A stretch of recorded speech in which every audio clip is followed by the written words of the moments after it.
есть у нас рубаха.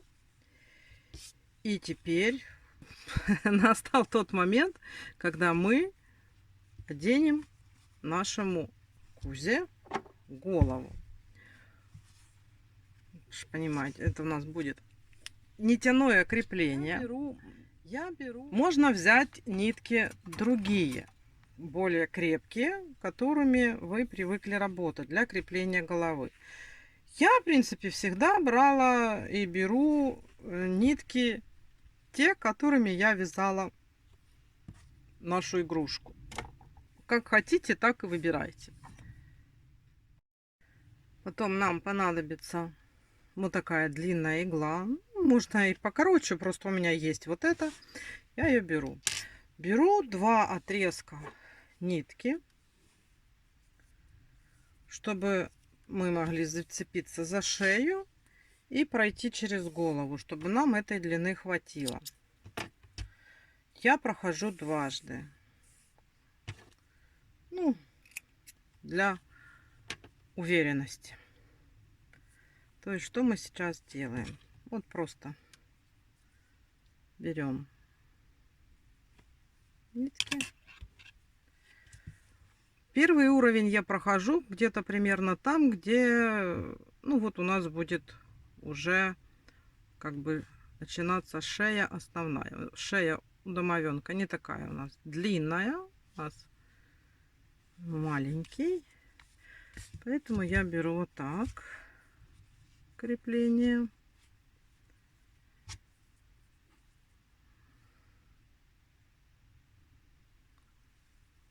А второе повыше.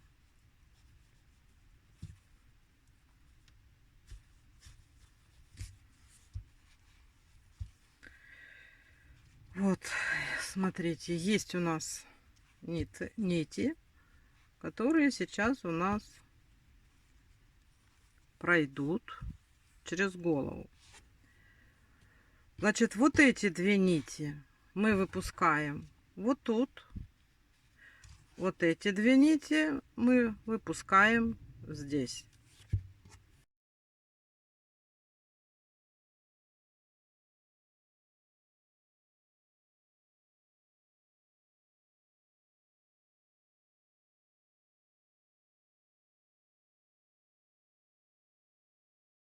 Вот видите? Вот здесь мы вывели. Теперь то же самое делаем здесь, с этой стороны.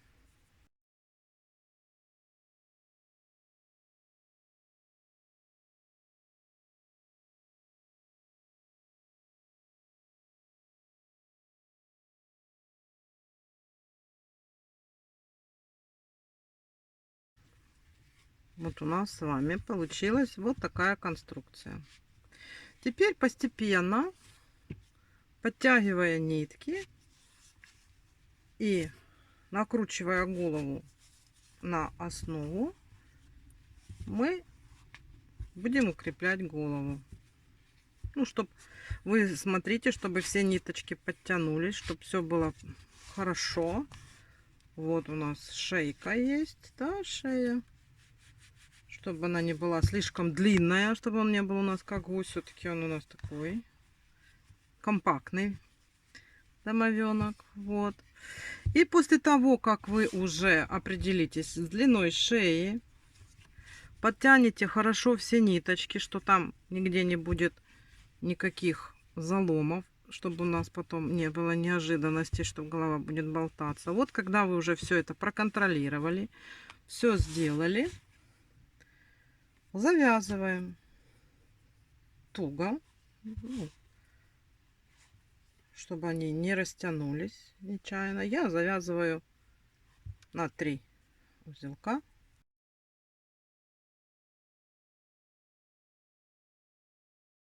И по желанию можно эти нитки оставить так. Я всегда прячу.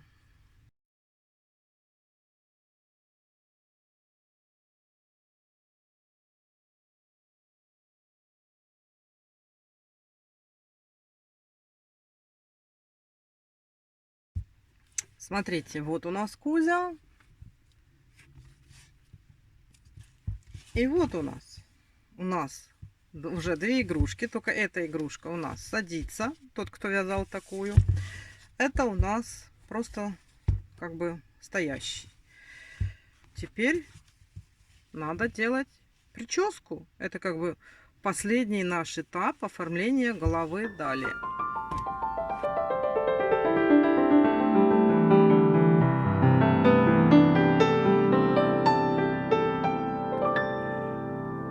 Поговорим сейчас о том, как мы будем делать волосы. Значит, смотрите. У нас довольно-таки должна быть хорошая копна волос у нашего этого домовенка. Я для этого беру нитки потолще. И я беру акриловые. Можно взять не акриловые, можно взять акрил плюс шерсть. Вот, я брала такие для львенка, там тоже грива получается более стоячая такая. И акрил тоже, но это нитки должны быть не тонкие. Вот смотрите, я сейчас буду использовать такая вот пряжа Bonbon Classic. Это стопроцентный акрил. Вот, но дело не в том, чтобы взять именно эту пряжу.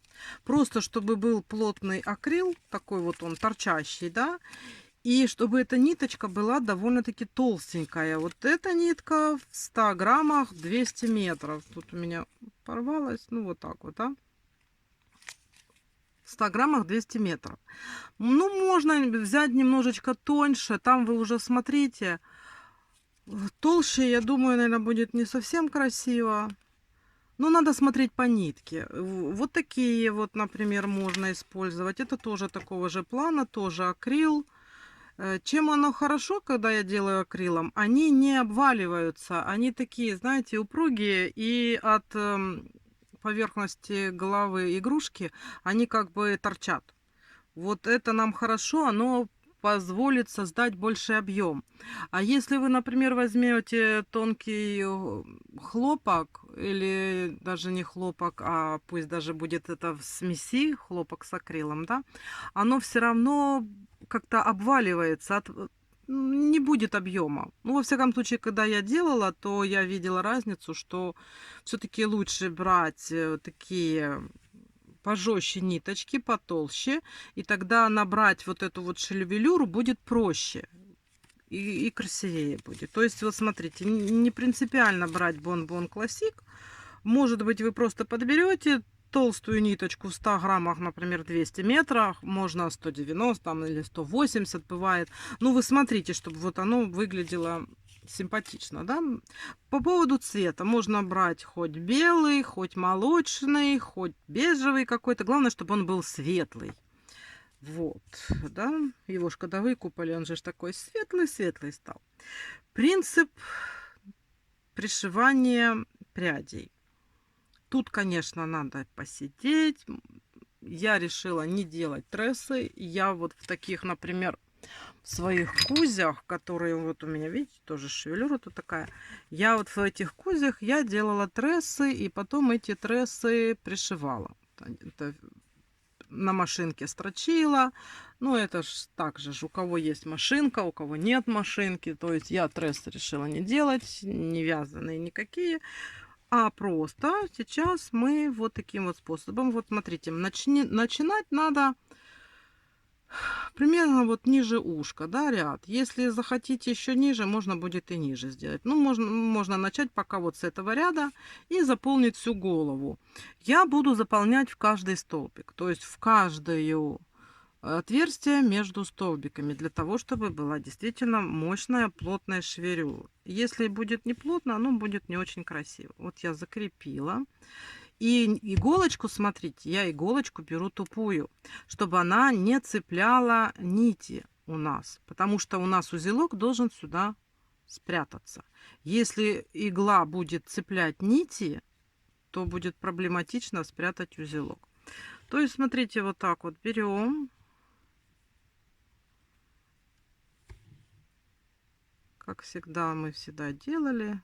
Мы на игрушке можно пропускать, да, но мы сейчас делаем вот такой принцип. Вот.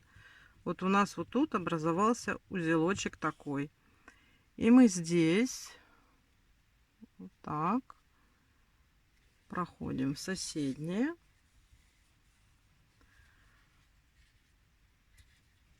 А здесь подтягиваем, чтобы этот узелок спрятался. Вот, смотрите, спрятался. Иногда даже я так плотно вяжу, что иногда надо помочь ему туда спрятаться.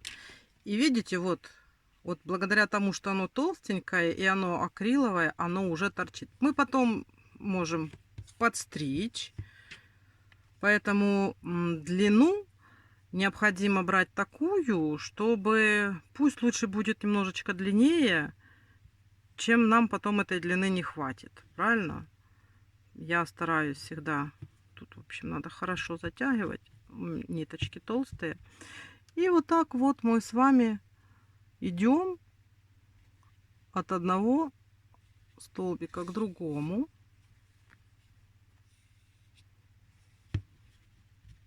И пропускаем вот эти вот узелки внутрь. Ну, у вас, может, легче будет. Я эту голову так плотно связала, что у меня вот все, зашел узелок, видите? И вот так вот, то есть мы делаем каждую прядку в каждый столбик. Посмотрите, как аккуратно получается, ничего не видно. И вот эта вот ниточка тоже должна быть, ну, довольно-таки прочная.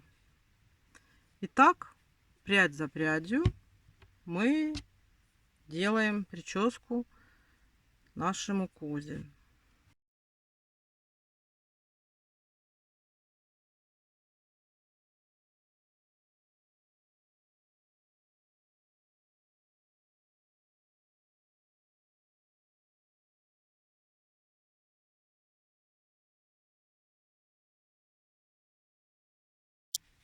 Появляется вот такая вот классная, замечательная линия. Не видно никаких узелков, ничего. Вроде как они так и растут. И видите, вот они уже торчат. А нам надо торчащую прическу. Ну, то есть надо постараться, потрудиться. И смотрите, ну, я по мере того, как я буду делать голову, я буду подключаться, я буду вам показывать, как у меня получается, да. И смотрите, здесь у нас коротенькие пряди. Когда мы будем переходить на какие-то уровни, да, то, естественно, длину пряди надо увеличивать. То есть вот здесь они такие. А вот отсюда, например, надо уже будет сделать такую, чтобы она была, достигала вот этого уровня. Потому что у него же такая вот прическа, а здесь ровно. То есть у нас с увеличением, ну, с продвижением выше по голове длина пряди будет увеличиваться. Вот тут вот не ошибитесь. Там потом, если вы не захотите, или как-то можно будет постричь и сделать шариком, но мы попытаемся сделать так, как мы привыкли видеть. Поэтому давайте будем делать прическу. Так, смотрите, я прошла первый ряд. Хочу сейчас показать, как выглядит. Видите, как выглядят волосы? Нету никаких узелков. Плотно идет. Вот так. Красиво. Ряд получается, как будто бы волосы отсюда и растут. Теперь смотрите. По мере того, как мы будем, или вы будете делать волосы, вот тут надо посмотреть. Вот смотрите, мы начали как бы на рядок ниже ушка, да? Я лично, вот я еще добавлю здесь ряд, ну, чтобы оно было более как-то естественно. Я добавлю. Смотрите, как можно делать. В зависимости от того, как плотно у вас получается, можно делать пряди в каждом ряду. Можно делать пряди через ряд, как вот вы видите. Можно делать, например, вот в этом ряду через столбик, в этом ряду вот так плотно, как здесь. Главное, чтобы у нас набитая была хорошая шевелюра. То есть вы там уже смотрите, на затылке можно и немножечко поменьше, но плотность вот этих волос вот здесь наверху должна быть довольно-таки густая, большая. Потом, ну, это по мере поднимания я уже вам рассказывала. Значит, если делать линию роста волос, то мы начинаем вот так вот как бы из-за уха, да, вот. И здесь уже вы себе определяете, как вы хотите, чтобы эти волосы росли. Ну вот, примерно вот так они должны у нас здесь располагаться. Вот линию волос определить, чтобы она у нас здесь вот так вот проходила, да?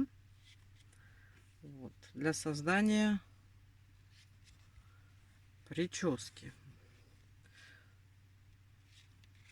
И тут именно вот здесь, когда мы будем делать вот эту вот первую линию волос, обязательно нужно сделать вот так вот плотно, чтобы было красиво, чтобы не было никаких пробелов. Так вот наметите, выберите свою линию, как вам больше нравится, ну только чтобы оно было, естественно, симметрично, да. И вот так вот сделать эту прическу. И вот это вот все пространство надо будет зашить волосами.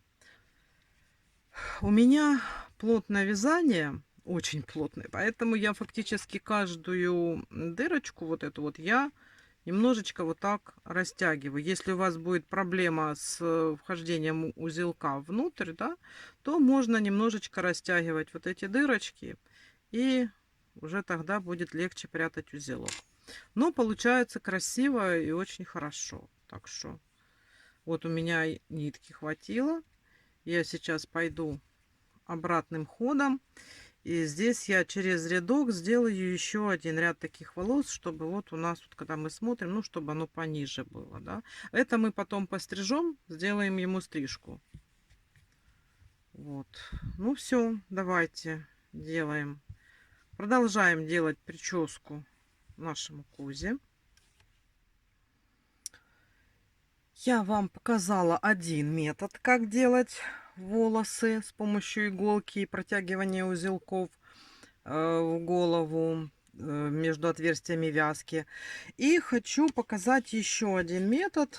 Так как у меня две головы, то это повод экспериментировать. Делать одно и то же как бы скучно, поэтому я решила немножечко взять по-другому. Там я выбрала вот эту вот пряжу. Она толстая, здесь в 100 граммах 200 метров, стопроцентный акрил. Вот, тот у меня совсем беленький. А этого мне захотелось сделать, как бы, знаете, с мелированием. То есть я употребляю здесь белые нитки и тонкие акриловые. Вот смотрите, эти акриловые ниточки, они довольно тонкие, и они недалеко ушли по толщине от Alize Cotton Gold. Что я делаю? Я там, смотрите, видите, я пряди чередую. Но я как делаю? Там, где у меня белая, я иду в одну ниточку, а там, где у меня вот это потоньше, я беру две ниточки. И смотрите, какой метод. Это обычный метод. Таким пользуются все. Я этим методом пользовалась, когда делала шевелюру для львенка. То есть это просто узелковый метод. Мы когда делаем, да, у нас остаются вот такие вот узелочки. Но эти узелочки, они вот так вот на шевелюру эстетически оно никак не влияет. Оно красиво, даже, мне кажется, больше добавляет пышности, и волосы как бы уже от основания прическа будет более пышная. Здесь можно тоже варьировать. Смотрите, можно делать в каждом ряду и каждый столбик. Это будет очень-очень набитая пышная прическа. Можно делать через столбик и в шахматном порядке. Вот как я, в принципе, вот здесь я начинала делать через ряд и через столбик в шахматном порядке. Сейчас поближе вот к макушке головы я перехожу на более мощное, потому что шевелюра большая. Я делаю каждый ряд, но в шахматном порядке, то есть через столбик. Нитки толстенькие, и я думаю, что оно будет хорошо. Вы все знаете, я надеюсь, этот метод. Это просто вот нарезаются.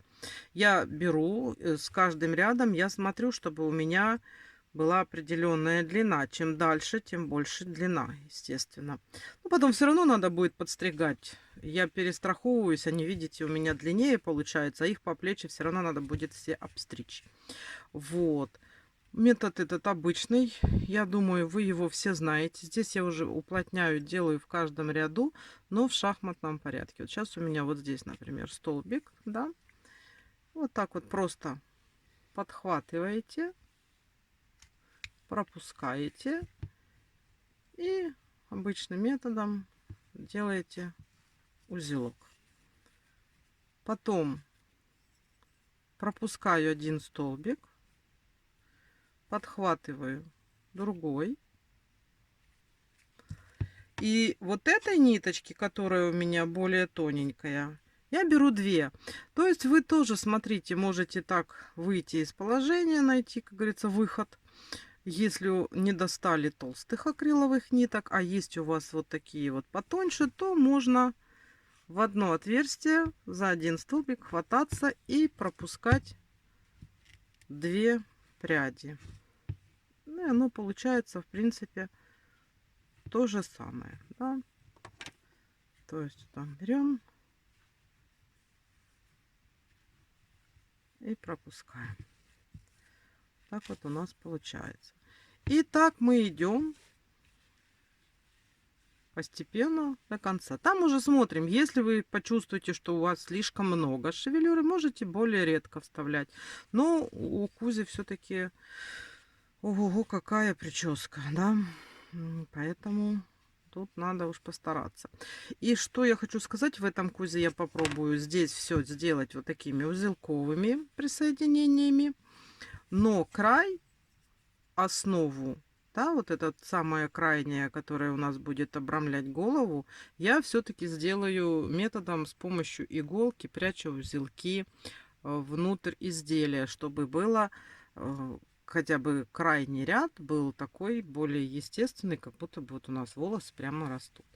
Так что вот второго Кузю, или как можете выбрать какой-то из двух методов, который вам больше нравится.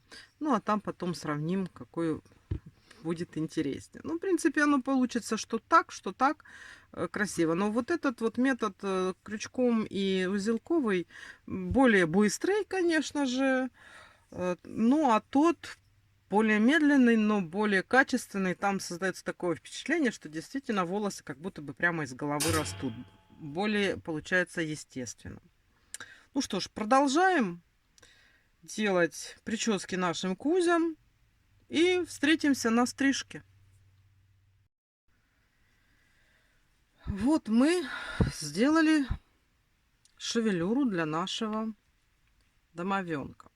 Теперь смотрите, я, как всегда, перестраховываюсь. Вот она такая, видите, вышла большая. И делаю длиннее.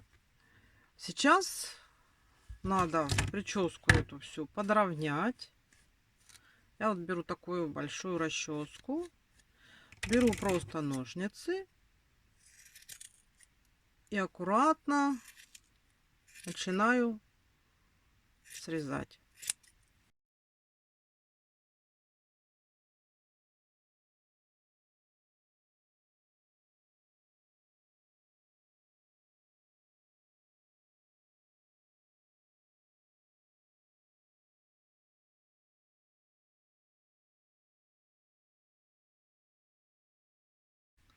Самое главное не испортить.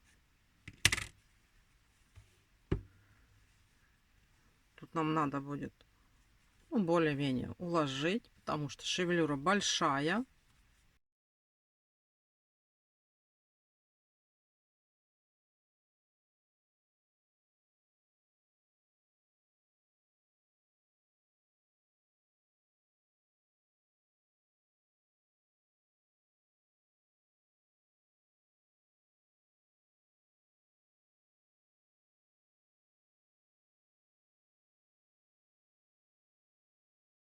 Ну вот, еще может быть что-то чуть-чуть подправлю, но вы принцип поняли, как подстригать. Говорю, самое главное не срезать лишнего. так, потихонечку, по чуть-чуть смотрите, ну, чтобы оно вам нравилось.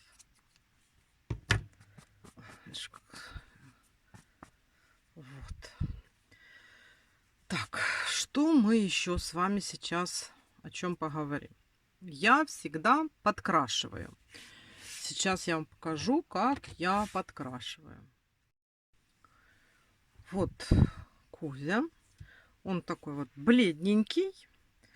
Ну, я люблю немножечко, чтобы как бы освежить. Я вам показывала, у меня вот такие вот пастельные мелки. Я чуть-чуть делаю окантовку возле глаз.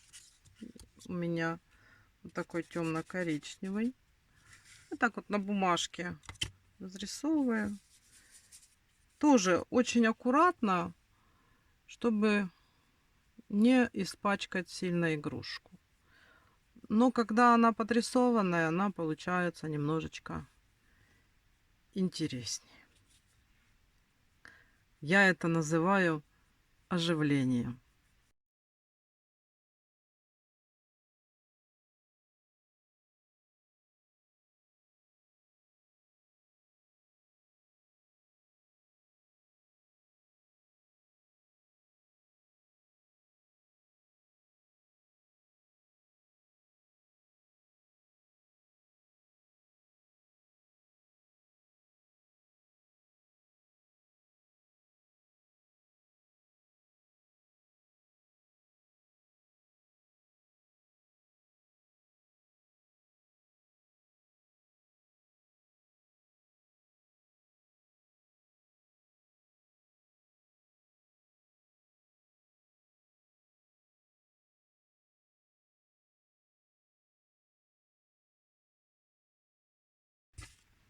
Ну, в принципе, достаточно.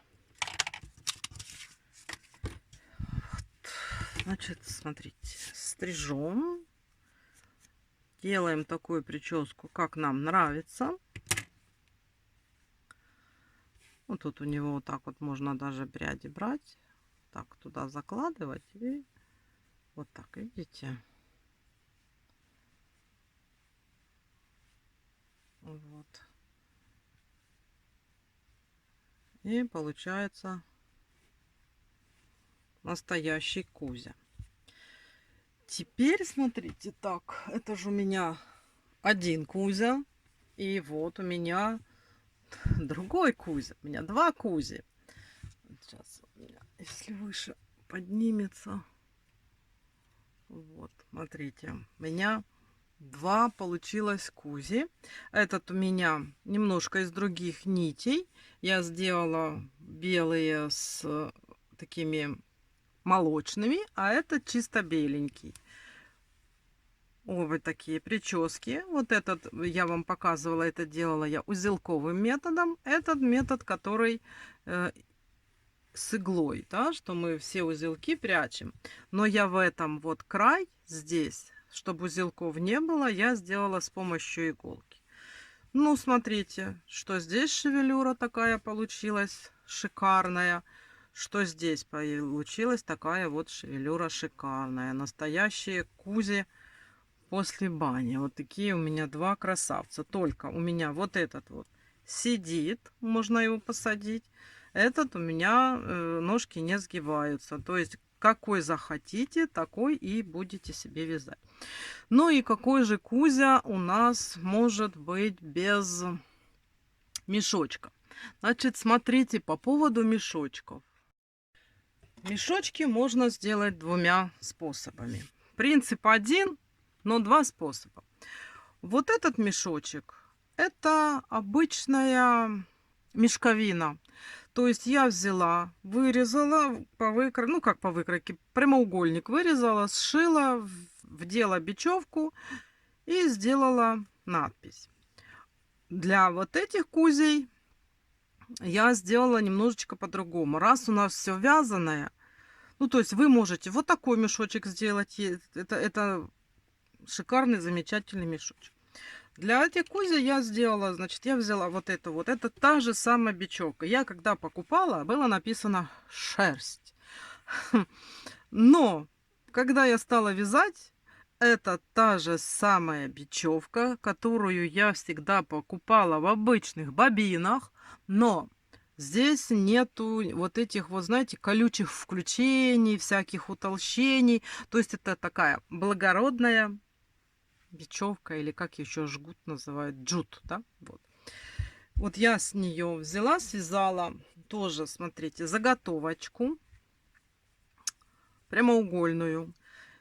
Ну, она может быть разной толщины. Но это у меня такая самая тоненькая. Я взяла, набрала 17 воздушных петелек. Обратным ходом, столбиками с одним накидом у меня получилось 16 петель в ряду. И я вязала столбиками с одним накидом поворотными рядами. И у меня все время было 16 столбиков без накида.